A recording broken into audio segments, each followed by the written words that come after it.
Tervitus, ma olen siis hetkel ainukene Eestis resideeruv panelist.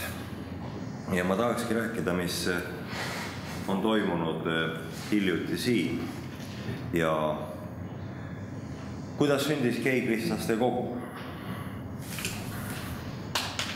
Mõeldes tagasi pisut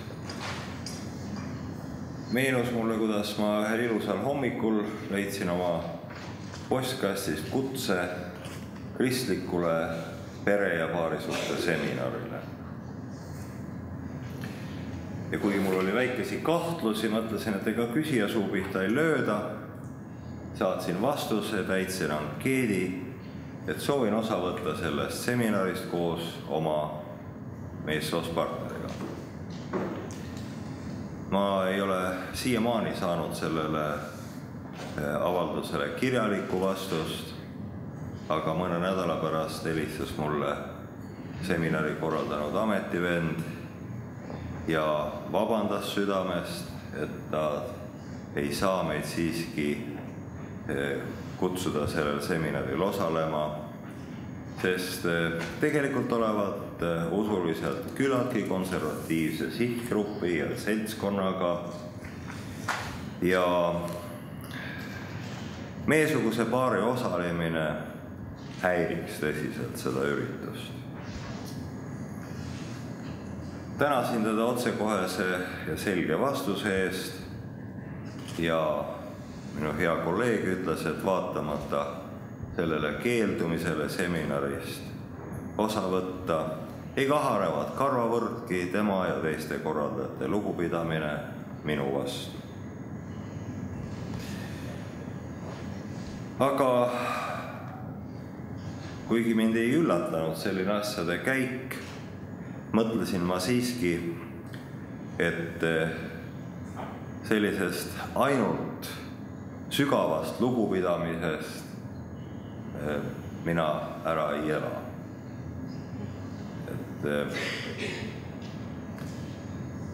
Kui ainult räägitakse armastusest ja liigutatakse keelega õhku. Ja see pani mind tõsiselt mõtlema vajadusele luua koht, kuhu me partneriga ja teiste omataoliste kristlastest mees- ja naispaaridega võiksime minna, et oma suhete rõõme ja raskusi jagada ja õppida üheskoos üksteiselt. Ja mõtlemisele lisaks hakkasin ma ka sellest plaanist rääkima ning selgus varsti, et taolisi juhtumeid on ette tulnud paljudel teistelgi, kes oma samasooliste kaaslastega avalikult ja varjamatult koos elavad. Üks kurvemaid näiteid oli vast see, et möödunud aasta keskel kuskil suvel vist oli see, kui üks mu sõber tegi edukalt ära, ta on ülikooli usuteaduskonna doktorant, ametisse pühitsemise eksami, kõik läks väga kenasti, võeti ta rõõmuga vastu nagu ja kutsuti vastavatele kursustele, aga järgmisel nädalal kutsus peapiiskop ta enda juurde jutule ja nende jutt kestis 2 tundi ja kumbki ei loobunud oma tahtmisest, kuni peapiiskop ütles, et kui sa ise ära ei lähe, küll me siis teeme sulle midagi sellist, et sa ei taha minna, kui sa ei võta oma avaldust tagasi.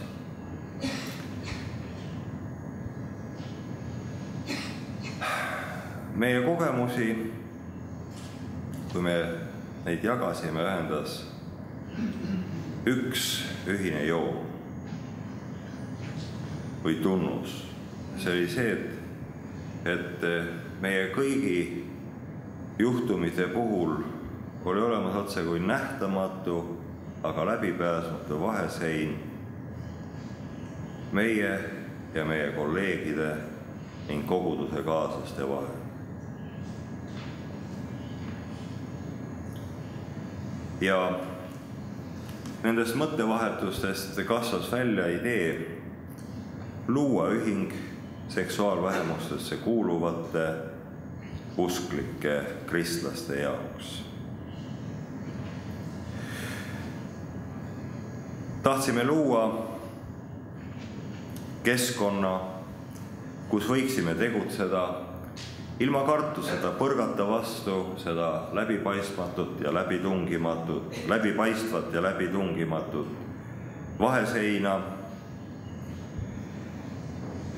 kirja panemata ja selgeks rääkimata reeglite takistavat barjääri.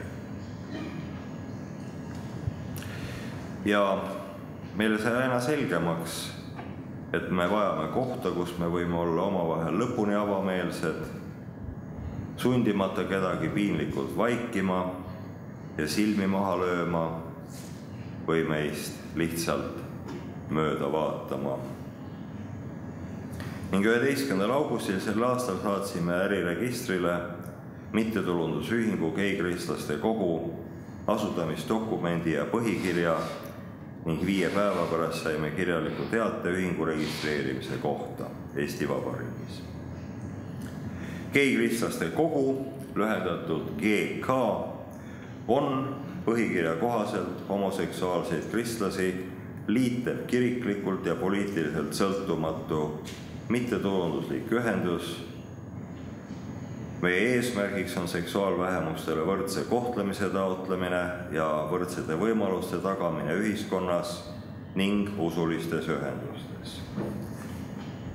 Me tahame toetada usulist ja isikluslikku kasvamist ning vaimset ja kehalist tervenemist, arendades osaduselu ja pakkudes usaldusväärset teavet ristiusu ning seksuaalse orientatsiooni küsimustes. Selle saavutamiseks tahame tegeleda hingehoiu,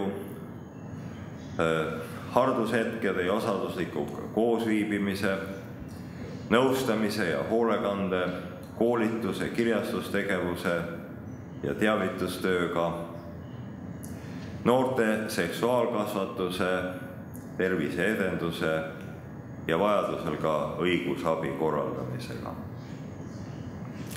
Tänaseks oleme saanud lahti oma veebilehe aadressil www.kristlased.ee ja Facebookis sõbralehega nimega Geikristlaste Kogu. Sealt võib leida vaimuliku mõtiskluse igaks päevaks, uudiseid, lugemissoovitusi ja küsitluse selle kohta, mida lugejad ootavad Geikristlaste Kogult. Seni vastanutest kõige rohkem, 32%, ootavad meilt dialoogi arendamist kirikutega võrdse kohtlemise teemal ja 24% infot ristiusu ja homoseksuaalsusega seotud teemade kohta.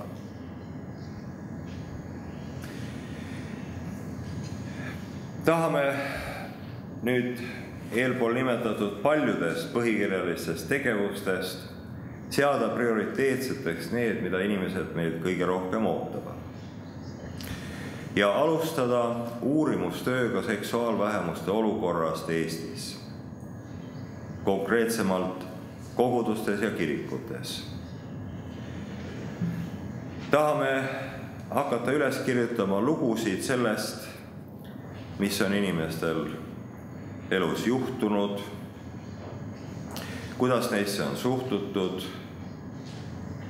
kirikutes, sest ilma usaldusväärsete andmeteta ei saa arendada dialoogi ega